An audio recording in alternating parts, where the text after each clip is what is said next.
Oh! Grabe! Number 14, powder magazine and oils.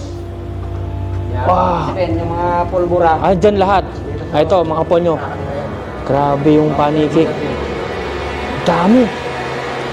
Sobrang dami. Today ay sisilipin natin ang isang isla na pinagkutaan ng mga Amerikano noong World War II, ang Carabao Island.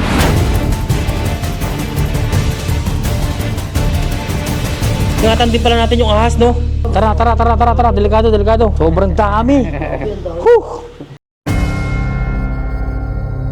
Sinong mag-aakala na ang isang napakagandang isla na ito sa Cavite na kung tawagin nila ay Carabao Island ay may nakatago palang istorya ng ating kasaysayan, at sa loob pala nito ay may isang napakalaking tunnel na ginawa ng mga Amerikano noong panahon ng ikalawang digmaan. Mula El Fraile ay dumiretso kami dito sa Carabao Island para alamin ano ba ang lihim na tinatago ng isla na ito. Nasa bangka pa lang kami sa gilid ng isla ay halong kaba at pagkamangha ang aming nararamdaman dahil sa likod ng ganda ng isla ay may panganib kami na pwedeng maranasan.